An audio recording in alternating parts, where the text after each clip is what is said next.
are you not enraged by how stupid our country is? This is reality! 30,000 miles of high-speed rail and an ultra-high voltage power line that goes 2,000 miles. Now what? I don't say this stuff because I'm trying to glaze China. I say this stuff because I want you to believe that we can do shit. One of the worst things about being an American is that Americans think we can't do things, that we're broke, that it's too hard. I mean, that is pathetic. I mean, I pay taxes and they get fucking stolen. Doesn't that piss you off? I think the main thing we need to learn about China is that they're positioned well for any kind of conflict with the United States, no matter what it's on, no matter what topic. And the way the United States react is weird. Like Fox News, like, I'm sorry, but if you're not American, I want you to understand this is what mainstream conservatives listen to every day, all day. This was what plays on American military bases. Well, China is pursuing its criminal and predatory trade practices that it has been putting in place for years. And what China is doing right now is it's saying, well, the United States violated its ceasefire that we've had these years. But no, the Chinese have been violating the ceasefire.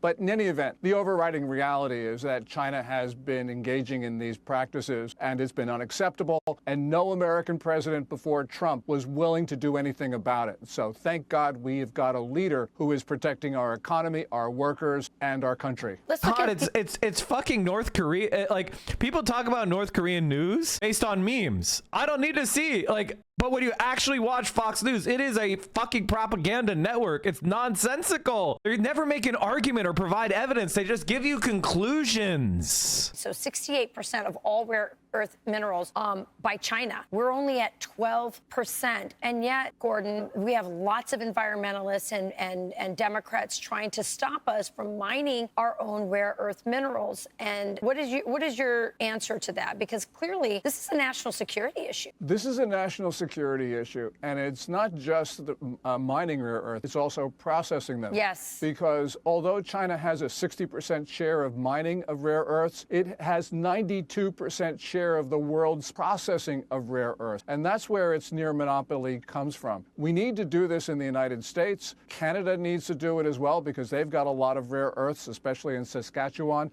So we have just unilaterally disarmed. And what makes this worse is that in 2010, China imposed a similar ban on the export of rare earths, this time to Japan.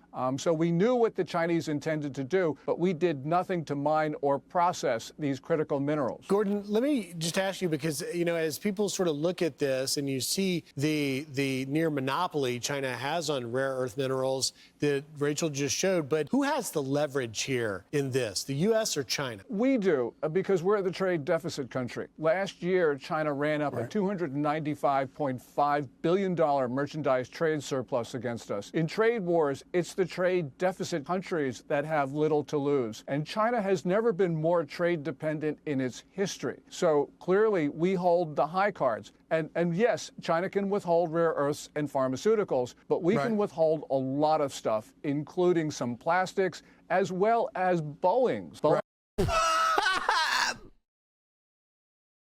We're going to withhold Boeings and plastic? Really, plastic? China's going to be defeated by our plastic withholding? We couldn't make fucking masks during the pandemic, bro. What? This is crazy. This is actually crazy talk. This is crazy talk. China has perfect substitutes for Boeing jets. They're developing their own domestic commercial airliner, and they have a huge network of ultra high-speed rail. There's no country in the world that is more resistant to pressure from Boeing-like aircraft than China. France is building the biggest rare earth processing facility in Europe to produce 600 tons per year of heavy rare earths by the end of 2026. Europe will only need to buy 15,400 tons per year from China. Bro, it's like, this is the problem when I see stuff like this is I'm like, oh, they're gonna actually blunder us into a fucking depression. They're actually blundering us into a depression.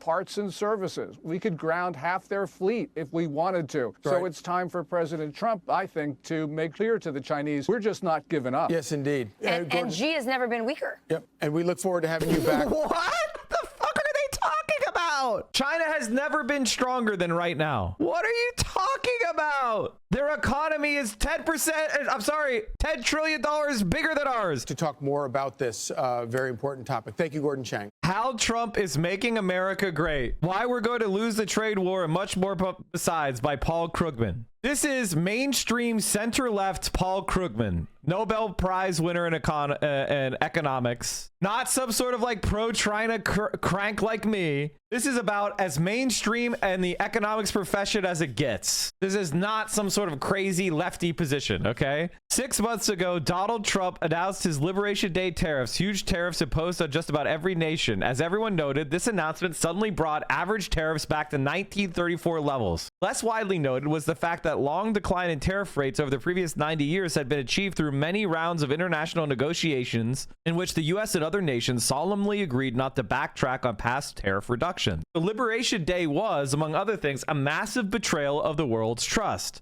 Now, Trump is learning, to his obvious shock, that other nations could also play trade hardball. His reaction to China's new export controls on rare earths, which are crucial to digital technology, would be comical if the stakes weren't so high. I kind of want to buy myself a new computer, even though I don't really need it, just because I feel like this shit is. I might just go and buy some stuff now before everything collapses. I have a 4090, so I really don't need it. Okay, so here's Trump. It's just been learned that China has taken an extraordinarily aggressive position on trade in sending an extremely hostile letter to the world, stating that they are going to, effective November 1st, 2025, impose large-scale export controls on virtually every product they make, and some not even made by them. This affects all countries without exception. It was obviously a plan devised by them years ago. It is absolutely unheard of in international trade and a moral disgrace in dealing with other nations. What the fuck are you doing? You did the same fucking shit. What the fuck? This is the thing about Donald Trump that's crazy. Is this guy goes around punching people. And then he gets punched in the face and he's like, how dare you bully me by punching? How dare you? It's unheard of. Anyone punching another person. It's so wrong. Based on the fact that China has taken an unprecedented position and speaking only for the USA and not other nations who are similarly threatened. Starting November 1st, 2025 or sooner, depending on any further actions or changes taken by China, the United States of America will impose a tariff of 100% on China over and above any tariff that they are currently paying. Also, on November 1st, we will impose export controls on any and all critical software. It's ones and zeros, bro. It is impossible to believe that China would have taken such an action, but they have, and the rest is history. Thank you for your attention to this matter. Donald J. Trump, President of the United States. We are so beyond fucked. It's unbelievable, dude. Gosh, aggressive unilateral trade action is a moral disgrace? Who knew? There is, however, one big difference between Trump's trade policy and China's. Namely, the Chinese appear to know what they're doing. Oh, we are fucking cooked. It should have been obvious from the beginning that if America were to get into a full-scale trade war with China, the Chinese would have the upper hand. For one thing, in real terms, China has the bigger economy. I need you guys to understand this. China has a bigger economy than the US. It's $10 trillion bigger. China is the #1 economy in the world. The only reason why people say it is in what's called nominal terms. I'll give you an example of what I'm talking about. If I go to the grocery store and buy a pound of ground beef, in America, it is $5 a pound or $6 a pound, whatever, right? In China, if I were to buy the same ground beef, it would be $1. These are just hypotheticals, okay? 15 bucks, whatever. Do you understand that? So when we measure the economy, the nominal way is you would say, well, economy did, the Chinese GDP had $1 in beef and the American economy had $10 in beef. And that would be correct. From the point of view of dollars, I did $10 in beef and you did $1 in beef. But if you go into real terms, which is you take away the dollars and you change it to like, China had $1 of ground beef and we had $1 or 1 pound of ground beef and we had 1 pound of ground beef. Do you get what I mean? So when you measure it like that through real terms, that's what that's called, or purchasing power parity. That's another way of describing that. China's economy is significantly bigger than ours. Now, China is suffering from deflation. Deflation is a concept where prices are going down in the economy, meaning groceries in China are cheaper now than they were 6 months ago. Cars in China now are cheaper now than they were 6 months ago. And so if you're in China right now, it's easier to get by than it was 6 months ago. Furthermore, while our economies are interdependent, America is more vulnerable to a rupture than China is. True, China industry has relied to an important degree on sales to the United States, but the U.S. economy is dependent on China for critical inputs, above all those rare earths. And here's the thing. China can quickly compensate, at least in part, for the loss of U.S. export market by stimulating domestic demand. In other words, they can start saying to their people, hey, we're going to give you subsidies to consume. Instead of us sending brand new washers and dryers overseas, how about you guys get a washer and dryer? Instead of sending clothes over to America, how about you consume more clothes? Whereas we won't have the clothes. Who do you think loses in that situation? Given time, America could wean itself from dependence on Chinese inputs, but doing so would take years. That said, a year ago, the United States still had some important advantages over China. Although China had made great strides in science and technology, America still had a commanding position thanks in large part to our unmatched research establishment, our great research universities, and our ability, thanks in large part to the openness of our society, to recruit talent from all over the world. Donald Trump has demolished all of those things. Donald Trump has absolutely demolished all of those things. Furthermore, America had allies, which, as Phillips O'Brien emphasizes, are a vastly underrated source of national power. China may sometimes make alliances of convenience, but no more than that. The U.S. could and did build a powerful alliance system because America was more than a nation. It was an idea and a set of values we shared with the rest of the democratic world. Okay, this is liberalist bullshit. America had allies with the fellow developed countries because we were all part of the great extraction regime. Okay, we were the winners. And in order to have Europe be compliant, we let them share in the plunder. Okay, that's what happened. And you should always bear in mind that Europe, in particular, while sometimes acts weak, is an economic superpower in the same league as China and America. I mean, not anymore. They've basically, whenever they adopted like neoliberal austerity, it's basically meant their economy has stagnated for 15 years. Their economy is not much bigger than it was 15 years ago. Okay, you know what's coming. Since taking office, Trump and his minions have been systematically demolishing each of these pillars of U.S. strength. Start with science. The Trump administration is imposing huge cuts in funding for scientific research, as well as firing many researchers who are employed directly by government agencies. These are projected cuts sometime in the future. They're cuts for fiscal 2026, which has already started. Furthermore, just looking at the overall numbers, drastic as they are, understates the severity of the assault on science for two reasons. First, the process of slashing research support is chaotic. For example, as the Times reports, the Trump administration on Saturday raced to rescind layoffs of hundreds of scientists at the Centers of Disease Control and Prevention who were mistakenly fired on Friday night in what appeared to be a substantial procedural lapse. Among those wrongly dismissed were the top leaders of the federal measles response team, those working to contain Ebola in the Democratic Republic of Congo, members of Epidemic Intelligence Service, and the team that assembles the CDC's vaunted scientific journal, the Morbidity and Mortality Weekly Report. After the New York Times reported the dismissals, two federal health officials said on Saturday that many of those workers were being brought back. The officials spoke anonymously in order to disclose internal discussions. Not only are they stupid, they're incompetent. They fired some of the most important doctors on the country. In the entire country. They fired the guys who make sure we don't get Ebola. Do you guys know what Ebola is? Ebola is a hemorrhagic, I'm sorry, I can't pronounce the word, fever, which basically means you bleed from everything. It means you bleed from your eyes, you bleed from your asshole, you bleed from your ears, you bleed from your nose, you bleed from your cuticles, and then you die. It is probably one of the most dangerous, deadly, and painful ways to die. And they fired the scientists in charge of making sure it doesn't spread. If you were a scientist, would you be willing to commit yourself to a major research project given the chance that support might suddenly disappear because of a procedural lapse? Second, it's obvious that Trump's people aren't just unwilling to pay for scientific research. They want to dictate the conclusions of much of the research that remains. Scientists had better discover that climate change isn't real, that vaccines don't work, etc., or else. The attack on universities should be seen in a similar light. All the talk about free speech, anti-Semitism, and so on is obviously insincere. What MAGA wants is for universities to become engines of indoctrination which will destroy their purpose and their contribution to U.S. strength. Given all this, is America still the world's scientific leader? If so, not for long. And even if Trump's push to establish authoritarian rule is defeated, it will take many years to recover what we've lost. The attempt to dictate conclusions extends beyond science to technology. Most of the world has decided that renewables, which have experienced astonishing technological progress over the past 15 years, are the future of energy. China, in particular, is investing in renewables on a huge scale. The Trump administration is doing its best to kill wind and solar projects while forcing us to go back to burning coal. Not only is China investing in renewables, they're investing in the infrastructure to make renewables work.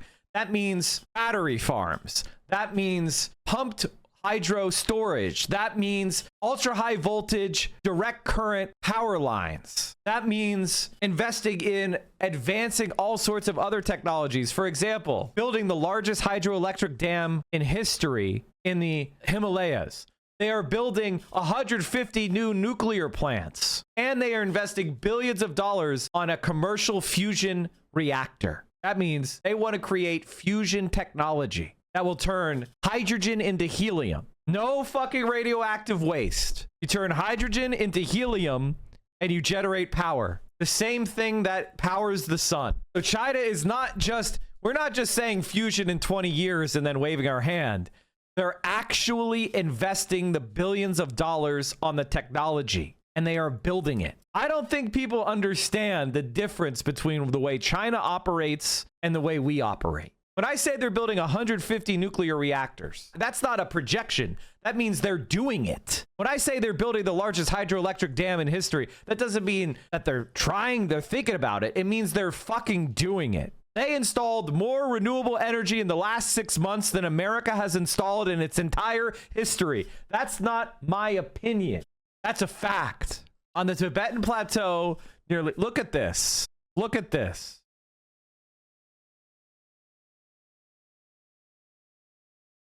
Do you understand? On the Tibetan Plateau, nearly 10,000 feet high, solar panels stretch the horizon and cover an area 7 times the size of Manhattan. They soak up sunlight that is much brighter than at sea level because the air is so thin. Wind turbines dot nearby ridgelines and stand in long rows across arid, empty plains above the occasional sheep herder with his flock. They capture night breezes, balancing the daytime power from the solar panels. Hydro-powered dams sit where rivers spill down long chasms at the edge of the plateau, and high voltage power lines carry all this electricity to businesses and homes more than 1,000 miles away. China is building an enormous network of clean energy industries on the Tibetan Plateau, the world's highest. The intention is to harness the region's bright sunshine, cold temperatures, and sky-touching altitude to provide low-cost renewable energy. The result is enough renewable energy to provide the plateau with nearly all the power it needs, including for data centers used in China's artificial intelligence development. While China still burns as much coal as the rest of the world combined, last month, President Xi Jinping made a stunning pledge. Speaking before the United Nations, he said for the first time that the country would reduce its greenhouse gas emissions across its economy and would expand renewable energy 6-fold in the coming years. It was a moment of global significance for the nation that is currently the world's biggest polluter. China's clean energy efforts contrast with the ambitions of the United States under the Trump administration, which is using its diplomatic and economic muscle to pressure other countries to buy more American gas,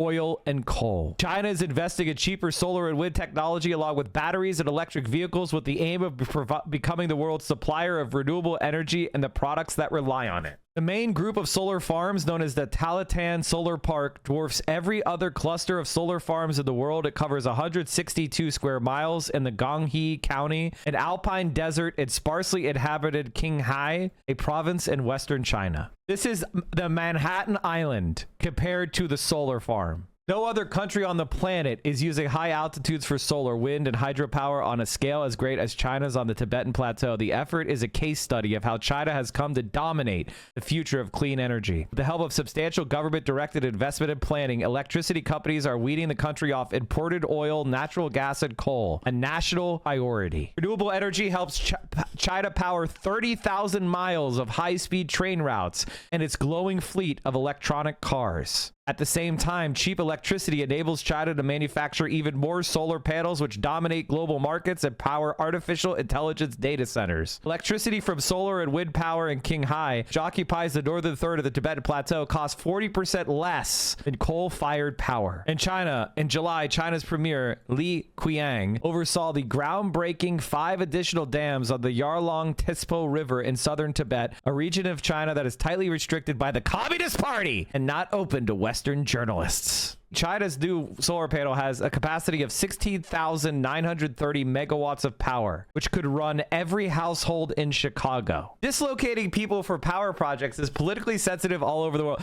Oh, here we go, chat. Now we go. I was just reading you the facts because they're so crazy. How the fuck are you not enraged by how stupid our country is? Solar panels provided electricity that was 40% cheaper than coal. 40% cheaper. Imagine your electricity bill goes down 40%. But now we got to talk about how they're dislocating the sheep herders, guys. But high altitude projects affect relatively few people in sparsely populated settlements. China pushed more than 1 million people out of their homes in west central China a quarter century ago and flooded a vast area for the reservoir of the Three Gorges Dam. This year, China has been installing enough solar panels every 3 weeks to match the power generation capacity of that dam. Oh my God. What? Holy shit. Several electricity-intensive industries are moving to the region to tap its inexpensive power. One is the task of turning quartzite from mines to polysilicon to make solar panels. Data centers for artificial intelligence are also drawn to the area. It plans to increase its data center capacity by more than 5 times by 2030. The facilities in Quining, the provincial capital, at altitude of 7,500 feet, and Yushu and Walu, I can't pronounce it, 2 chilly towns at an altitude of over 12,000 feet.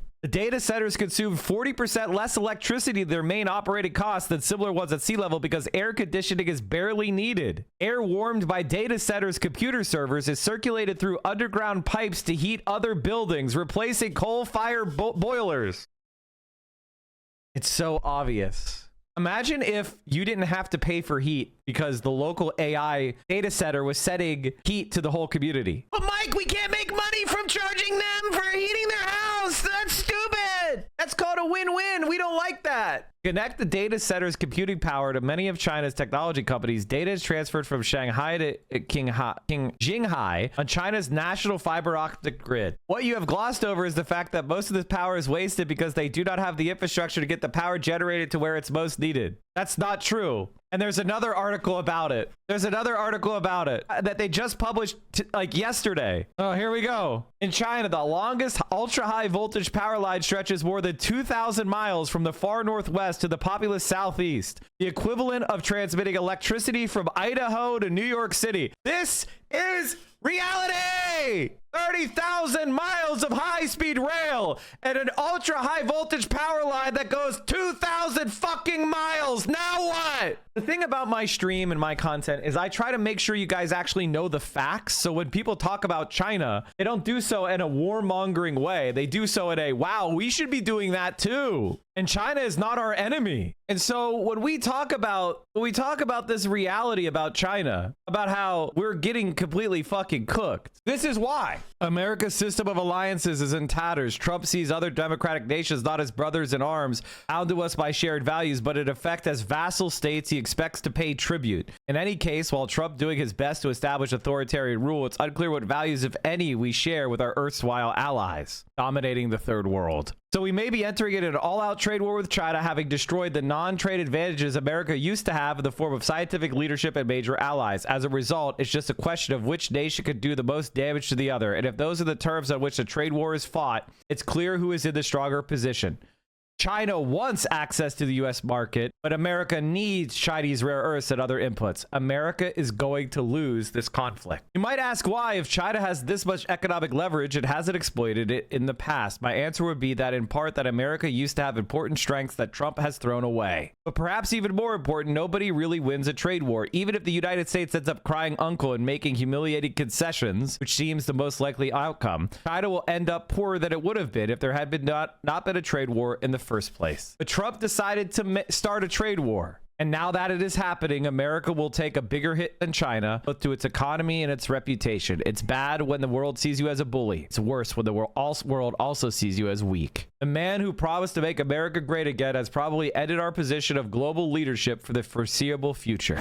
The power line starts in a remote desert in northwest China where vast arrays of solar panels and wind turbines generate electricity on a monumental scale. It snakes southeast, following an ancient river between mountain ranges before reaching Anhui province near Shanghai, home to 61 million people and some of China's most successful electric car and robot manufacturer. That's a single power line. China has 41 others. Each is capable of carrying more electricity than any utility transmission line in the United States. That's partly because China is using that technology and makes its lines far more efficient than almost anywhere else in the world. 41 power lines in China can carry more power than any power line in the US. The feat is owed to China's ambitious national energy policies and the fact that few residents along the path of these lines dare object, even though the lines cause small electric shocks that local people said they could feel one holding a metal fishing pole. What?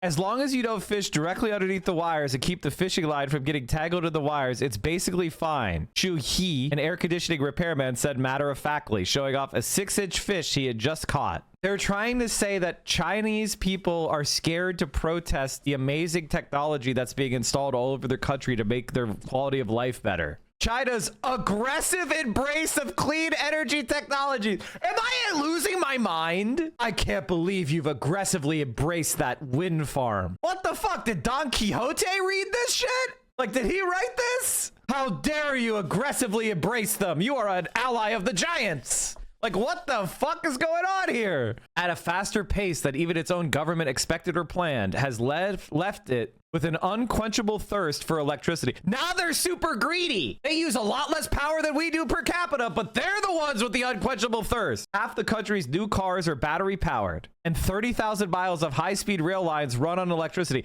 How dare you? What the hell is going on? Wind and solar energy provided over a quarter of China's power in April, a milestone that few other countries can brag about. Now they're bragging. Why is everything phrased in the most toxically negative way? Aggressive, unquenchable, greedy. It's like, what the fuck? I can't believe you're so greedy for solar energy. What? And few people protest. Isn't that good? No, but they don't protest because they're scared. You have any proof of that? No. Oh, okay. Cool. But much of that clean energy is produced in the country's sunny western and windy western and northern regions, far from most of its people at factories. More than 90% of China's 1.4 billion people live in the east, where cloudy days, windless nights, and sluggish rivers limit the potential for clean energy. So to move the electricity to where it's needed most, China is urgently upgrading its power grid. Don't get me wrong, China is definitely kicking ass, but aren't a lot of these things because China is now building a lot of this stuff so they're able to use the latest and greatest technologies rather than having to tear down a bunch of old stuff to rebuild new stuff. I'm sorry for taking so long to answer. I'm trying to become nicer. One of the things I do is I'm occasionally mean to chatters and then they become haters for the rest of their life because I was mean to them once. I'm trying to not be mean to good-hearted chatters. I'm trying to be not mean to good-hearted chatters. And I can sense that you're a good-hearted chatter asking a real question. So the answer to that is it's much easier to build, for example, a power line when there's already a cleared, leveled, and already existing easement. It's easy to build a high-speed rail in a place that already has conventional rail. So it's actually cheaper to do that. So for the United States of America, it would actually be easier, physically easier, to replace existing alternate current lines and towers by building right next to them or replacing the towers directly with direct current. That's what infrastructure does. Infrastructure makes the next infrastructure cheaper. Think about how you build a road and that allows you to then build water supply lines because you have a cleared place to operate from, and that lets you build more. So the more infrastructure you build, the cheaper it is to build the next infrastructure. It's actually easier. It's called a network effect. Positive externality. Beijing's central planners, having underestimated the country's swift adoption of solar and wind, are building the world's first nationwide grid of ultra-high voltage power transmission lines. The more advanced power grid is starting to address a central problem facing China's energy planners. It's in its western regions where the weather is favorable to solar, wind, and hydroelectric power. China produces more renewable energy than it could use. Xi Jinping, China's top leader, set a goal in 2020 of tripling the country's capacity to generate wind and solar by 2030. The country reached that mark last year, 6 years ahead of schedule. Put the scale of China's power grid build-out in perspective. Consider that the United States has a handful of 765 kilovolt lines and a few running at 500 kilovolts or less. The 765 kilovolt lines together total 2,000 miles. The length of a single line across China. How are we rich? We're not richer than China. I want everybody to understand this. We are not richer than China. China's economy is more developed and larger than the US. Now, a lot of people are going to disagree with me on that. They're going to yell at me. And the reason why you're going to yell at me is because of the nominal value of the American economy. And because the world reserve currency is the dollar. But it will become more and more readily apparent in the coming decade because we cannot build shit. The Soviet Union built a power line in Central Asia that was designed to operate at 1150 kilovolts, but it has used less powerful equipment and has not run at full tilt for decades. The development of China's ultra-high voltage lines was given a push in 2009 during the global financial crisis. The central government approved enormous investments in their construction to create jobs and head off economic slowdown. China's leaders staked ambitious plans for electric vehicles and high-speed rail lines about the same time. Construction of the power lines has helped China reduce its emissions of toxic air pollution and greenhouse gases. A University of Chicago analysis of satellite data released in August found that air pollution in China has plunged 41% since 2014. That added almost 2 years to the country's average life expectancy. Beijing, once notorious for smog, mostly stopped burning coal for electricity in 2020 and now relies partially on wind power derived from hundreds of miles away. China's ultra-high voltage network has helped the country limit its dependence on imported oil and natural gas, but it has also created new vulnerabilities. Much of northwestern China, where many of the lines were built, is mountainous. As a result, lines had to be closely bunched as they hug a single flood-prone tributary of the Yellow River that passes between earthquake-prone mountain ranges from Dunhuang to Langzhou in the Gansu province. I'm butchering these, but you know what I'm talking about. China can build faster because of its top-down industrial planning, government control of information, and intolerance for public dissent. By the way, where's the source of this? This is just opinion, man. Where's the source? This is a news article. Where's the source? You're just saying shit? Who are you quoting? What did the CIA tell you to put this in? Like, what is this? Some villagers in Anhui province living near China's longest ultra-high voltage line say they had reservations about the line, although they did not try to stop its construction. The line carries mostly solar and wind energy as well as some coal-fired power. It helps supply electricity to big eastern Chinese cities like Shanghai, Hangzhou, and Nanjing. A farmer whose village lives within 30 yards of the line said, when you hold an umbrella in the rain, sparks will fly from it and you'll feel numb. When fishing, it's hard to hold the pole under the wires as your hands feel very numb. Mr. Hu said he accepted the power line because it was an important national project, but he worried that it might scare off visitors. I'm used to it now, he said, but honestly, we don't want more lines built here. So they found a guy who's like, yeah, I'm okay with it, but I'm worried it might scare people. After a visitor says, does this scare you? How China went from clean energy copycat to global innovator. In 2000, Chinese applicants filed 18 clean energy patents that an analyst said were internationally competitive. In 2022, Chinese applicants filed more than 5,000. Over 2 decades, China has leapt ahead of other countries, churning out innovative designs for the energy mix of the future: solar and wind power, batteries, and electric cars. And the U.S. has been flat since 2011. 8 years of Democrats in there, by the way. Accused for years of copying the technologies of other countries, China now dominates the renewable energy landscape, not just in terms of patent filings and research papers, but what analysts say are major contributions that will help move the world away from fossil fuels. And this is the last argument. One of the few arguments that people cope with is the idea that China, they're just stealing our ideas. They're just copying our ideas. China is creating 6th-generation fighter jets, and Americans are like, they're copying us. And we can't even build the F-35, which is a 5th-generation fighter jet. They're like, China is copying our electromagnetic catapult on the aircraft carrier, except the F-35 has never successfully launched from the electronic catapult that was put into service 13 years ago. So when China launched 5th-generation fighters with electromagnetic catapult on their carrier last month, that was the first time it's ever happened. How are they copying shit that we don't have? All in all, I just want to say, I don't say this stuff because I'm trying to glaze China. I say this stuff because I want you to believe that we can do shit. One of the worst things about being an American is that Americans think we can't do things, that we're broke, that it's too hard. China is a country that was catching up, and now they're passing us. You should be absolutely furious. I don't care if you're a Democrat, a Republican, an independent, apolitical. You should be fucking furious that we cannot build a high-speed rail line from Los Angeles to San Francisco in 15 years. I mean, that is pathetic. I mean, I pay taxes and they get fucking stolen. Doesn't that piss you off? All right, chat. That's gonna be it for me today. I'm done rambling and ranting and yelling about how we're falling behind on everything.